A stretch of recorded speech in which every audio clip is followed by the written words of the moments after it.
The Spring Surprise.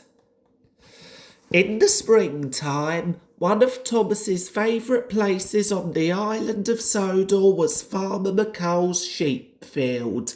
He liked to see the sheep's smiling faces and to hear them call out when he passed.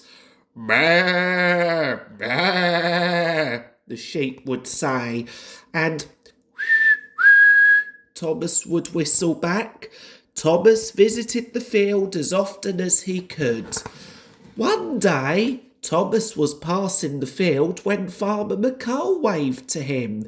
Thomas puffed to a stop. "Hello, Thomas," said Farmer McColl. "I'm glad you're here. I have some very special news. Some lambs are going to be born today." Thomas was excited at the happy news. "I can't wait to meet them," he peeped. Newborn lambs must have soft hair," Farmer McColl told him. "Can you go to the old barn at Marron to collect some?" "Right away," Thomas smiled, and he quickly chuffed away with his empty truck behind him. On his way to Marron, Thomas thought about the lambs. "They will like the hay," he puffed cheerfully, "but I wonder if there's anything else they would like." As Thomas passed the bakery, he saw Percy waiting as his trucks were loaded with freshly baked bread. Thomas stopped to tell him about the lambs. "How exciting!" peeped Percy. "I wish I could see the lambs, but I must deliver this bread." An idea flew into Thomas's funnel. "Maybe the lambs would like some bread," he puffed. "May I have some?" Percy agreed, and his crew quickly loaded a few trays of bread onto Thomas's truck. As Thomas steamed away, he was very pleased. "I wonder what else the lambs might like," Thomas wondered. Soon he saw James at the garden centre and told him about the lambs. "I'd like to see them," chuffed James, "but I have to deliver these flowers to the hospital." Thomas was sure the lambs would enjoy the colourful spring flowers too. "May I have some for the lambs?" he asked, and James agreed. Before long, Thomas was nearly at Marron. As he approached the junction, he saw Charlie waiting at a signal. "Hello, Charlie," puffed Thomas. "I'm going to meet some newborn lambs today." "That sounds like fun," chuffed Charlie. "I have to collect cheese from the dairy." "Perhaps the lambs would like some cheese," said Thomas. "May I have some?" Charlie agreed, and they went to the dairy where the cheese was loaded onto Thomas's truck. Thomas hurried on to the old barn. A farm worker was waiting for him, along with stacks of hay bales. He looked behind Thomas. "Your truck is full," he said. "There's no room for the hay." "Fizzling fireboxes!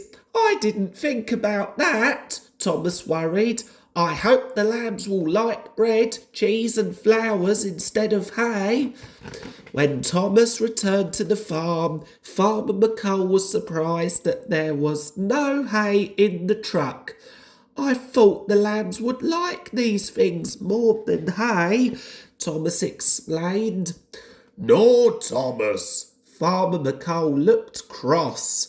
"The lambs must have hay to keep them warm, and they will be born before the sun goes down."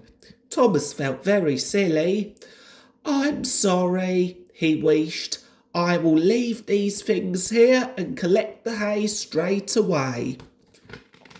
Thomas steamed back to Marron, saying over and over, "I must get the hay. There can be no delay. The lambs will be born by the end of the day." As he passed the water tower, Percy saw him and asked after the lambs. "I'm sorry, Percy, I've no time to talk," Thomas answered as he whooshed by. He saw James at a junction, then Charlie at a station. They wanted him to stop, but Thomas had to hurry on for the lambs. It was getting late by the time Thomas arrived at the old barn. "Hello again," Thomas puffed to the farm worker.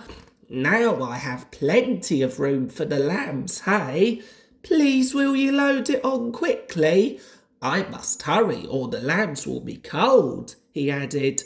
"Of course I will, Thomas." The man smiled. Once loaded up, Thomas headed back to Farmer McColl's farm. He was tired and thirsty, but he couldn't stop to rest or drink. The lambs would be born soon. Thomas steamed so quickly, his axles ached. "I must go fast, without delay. The lambs must have hay by the end of the day," he wished. At last, Thomas reached the farm. Was he too late? "You're just in time, Thomas," Farmer McColl said, running up with a smile. "I need that soft hay right away. The lambs have just been born." The farmer brought the hay to the barn and opened the doors. Thomas was delighted to see the mother and her little lambs. The next day, Thomas took some school children to visit the farm. He saw the little lambs snuggled up together in the warm hay. Farmer McColl laid out the bread, cheese and flowers that Thomas had bought the day before, and the children enjoyed a splendid spring picnic. "I have a surprise for you, Thomas," smiled Farmer McColl.